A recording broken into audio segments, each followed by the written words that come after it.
come back with a new video that is on hypertension. So guys, जिन लोगों ने आपने मेरा चैनल अभी तक सब्सक्राइब नहीं किया, सबसे पहले तो आप जल्दी से सब्सक्राइब कर लीजिए एंड बेल आइकन को क्लिक कीजिए सो दैट कि आपको नेक्स्ट वीडियोस का नोटिफिकेशन सबसे पहले मिले। आज की वीडियो को हम जल्दी से स्टार्ट करते हैं। तो बेसिकली सबसे पहले हम डिस्कस करेंगे हाइपरटेंशन होता क्या है। जैसे कि बहुत सारे लोगों का कहना है कि अगर हमारा ब्लड का अमाउंट बढ़ जाए तो हम बोल सकते हैं कि हमें हाइपरटेंशन है या हमें हाई बीपी है। बट अगर हम इसका करेक्ट डेफिनेशन लें तो है कि a pressure exerted by the blood over the wall of the blood vessel. Like जब ना हमारे खून की नाड़ियां, जिसको पंजाबी में बोलते हैं, है ना, जब वेसल से हमारा ब्लड पास होता है, सर्कुलेट करता है, तो उस टाइम ब्लड हमारा नाड़ी की वॉल पर कितना प्रेशर पाके निकलता है उसको हम बीपी बोलते हैं। अगर वो ज्यादा प्रेशर पाके पास आउट हो रहा है तो उसको हम बोलते हैं हाई बीपी। अगर वो नॉर्मल से कम प्रेशर पा रहे तो उसको हम बोलते हैं लो बीपी। लो बीपी को हम साइंटिफिक टर्म में बोले तो डेट इज हाइपोटेंशन। तो दोस्तों आज हम बात करेंगे हाइपरटेंशन क्या होता है, हाई बीपी क्या होता है, टाइप्स इसकी कौन सी हैं एंड साइन एंड सिम्टम इसके क्या होते हैं। तो किन कंडीशंस में अगर हमें हाइपरटेंशन किन कंडीशंस में हो रही है, कौन कौन से इसके फैक्टर्स हैं, प्लस इसके कॉम्प्लिकेशंस क्या आ सकते हैं। अगर हमें बहुत सारे लंबे सालों से हाइपरटेंशन की प्रॉब्लम है तो इसके एंड साइड इफेक्ट्स क्या होंगे, तो सब चीज को डिस्कस करेंगे। तो दोस्तों सबसे पहले हम डिस्कस करते हैं कि हमारा नॉर्मल बीपी कितना होता है। अगर हम अपना बीपी किसी भी क्लिनिक में चेक करवाएं तो हमारा नॉर्मल बीपी बोलते हैं 120/80 mm/Hg। ये हमारा नॉर्मल बीपी होता है। बट हर बंदे का हमने कभी सुना होगा कि ये बंदे का 110 भी नॉर्मल है, ये बंदे का 130 भी नॉर्मल कंसीडर होता है। वो क्यों होता है? क्योंकि देखो 120 जो है एक रीडिंग है जो लाइक ना साइंटिस्ट रिसर्चर्स जो हैं उन्होंने बताई है कि ये नॉर्मल रीडिंग है। बट हर बंदे का अपना बॉडी सिस्टम होता है, हर बंदे के लाइक ना अपने अपने लाइक हर बंदे के जीन्स है जिस हिसाब से वो बना है। तो इसी हिसाब से हम ये देखते हैं कि 120 से ऊपर अगर 10 बढ़ जाए तो 130 भी कंसीडर नॉर्मल है। अगर 120 से 10 कम भी हो जाए तो 110 भी नॉर्मल ही कंसीडर होता है। तो चलो नीचे वाले बीपी की बात करते हैं। नीचे वाला बीपी आप सबने भी सुना होगा कि 80 हमारा नॉर्मल होता है। अगर 80 से 10 बढ़ जाए, 90 हो जाए तो भी कंसीडर नॉर्मल है। अगर 80 से 10 कम हो जाए, 70 हो जाए, तब भी कंसीडर नॉर्मल है। क्यों? क्योंकि हर बंदे की बॉडी का अलग डिफरेंस होता है। तो इस तरीके से हमारे बीपी की एक्चुअल रीडिंग होती है जो कि mm/Hg मिलीमीटर मर्करी में, जो कि हम कंसीडर करते हैं। तो दोस्तों सबसे पहले हम बात करेंगे कि ऊपर वाले बीपी की जो साइंटिफिक टर्म है वो क्या होती है। हम उसको बोलते हैं सिस्टोलिक बीपी एंड नीचे वाले बीपी को हम लोग क्या बोलते हैं, डायस्टोलिक बीपी। तो जो सिस्टोलिक बीपी होता है बेसिकली मैं ऑलरेडी आपके साथ डिस्कस कर चुकी हूँ कि वो 120, 110 या 130 नॉर्मल कंसीडर किया जाता है। और जो डायस्टोलिक प्रेशर है वो 70, 80 एंड 90 नॉर्मल ही कंसीडर किया जाता है।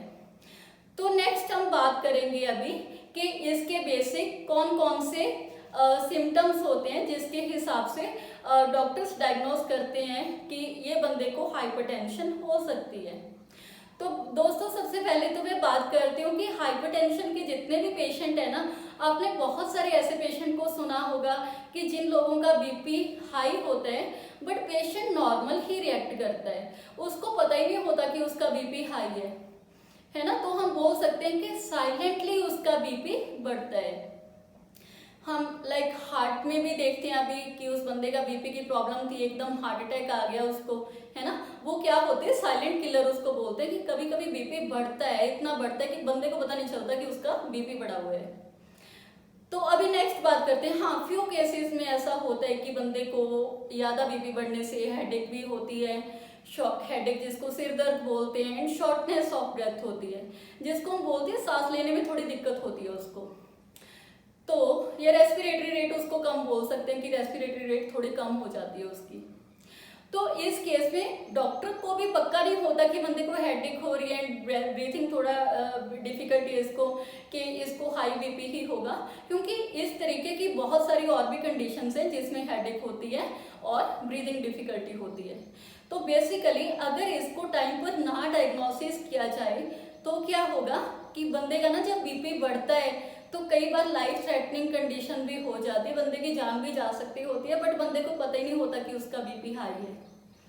तो ये सब कंडीशंस हैं, ये सब साइन एंड सिम्टम्स हैं कि बंदे को या तो कोई सिम्टम नहीं होगा या फिर उसको हेडेक या फिर शॉर्टनेस ऑफ ब्रेथ हो सकती है, फील कर सकता है वो।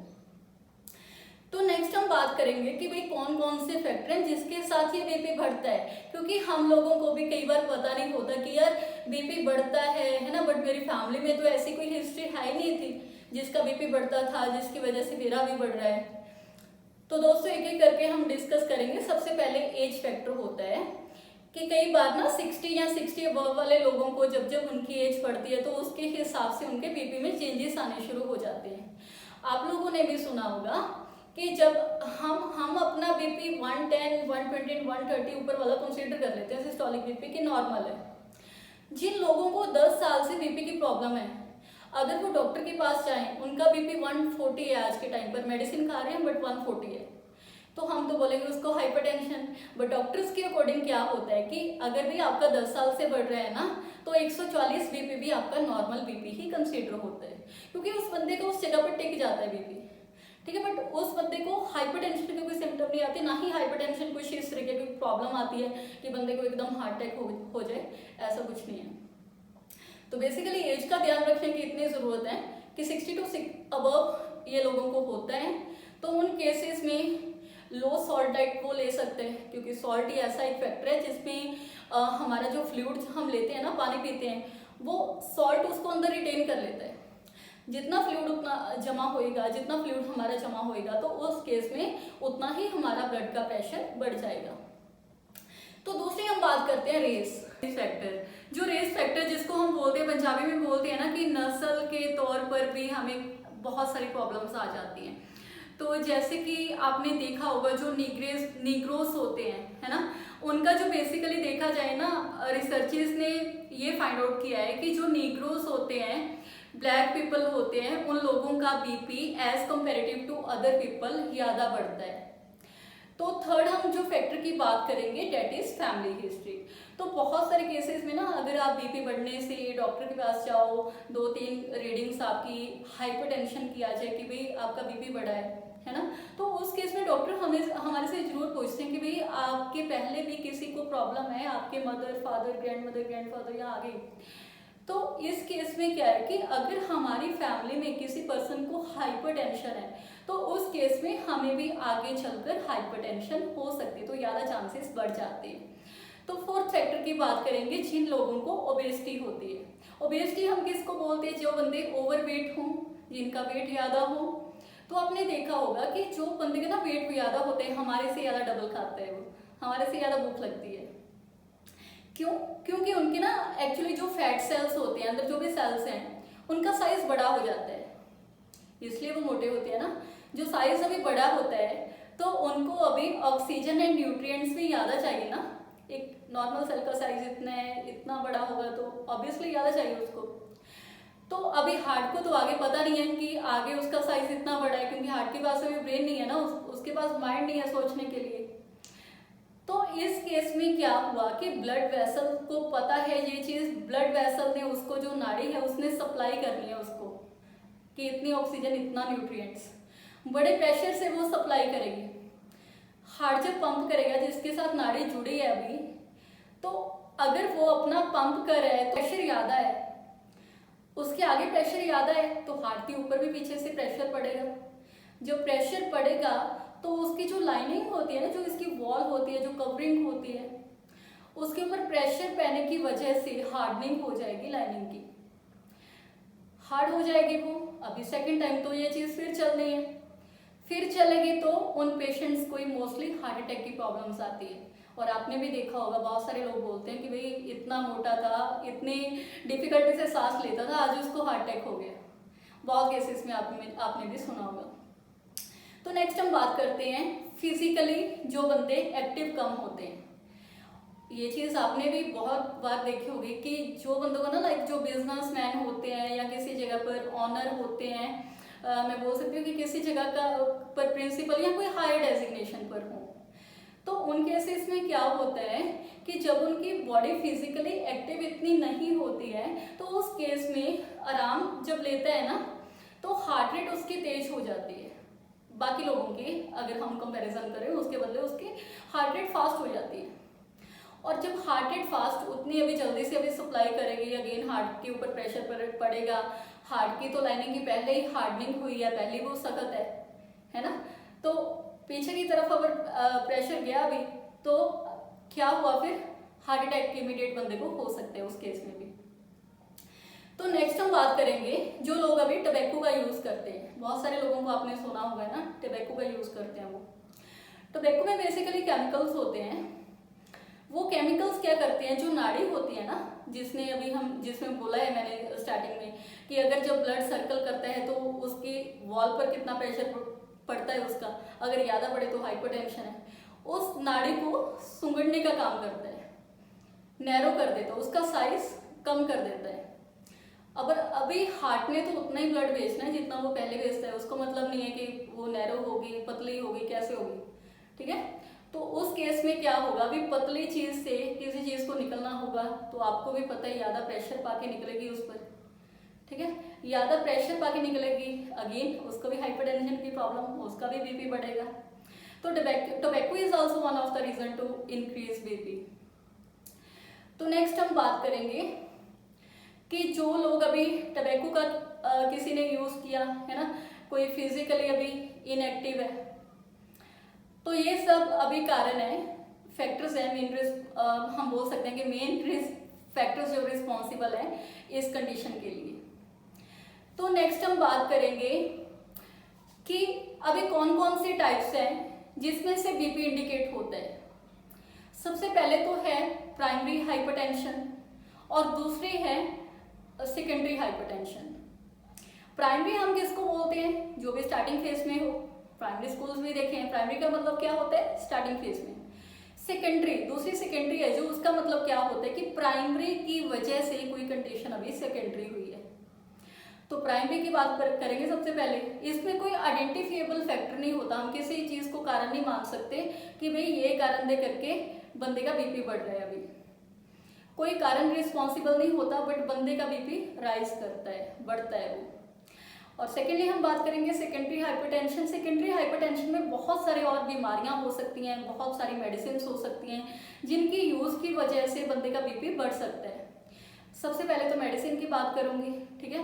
लाइक काफ़ी मेडिसिन जो मान चुके हैं, गवर्नमेंट भी मान चुके हैं कि ये इलीगल है अगर उनका हम पेशेंट्स को यूज़ करवाते हैं, ठीक है।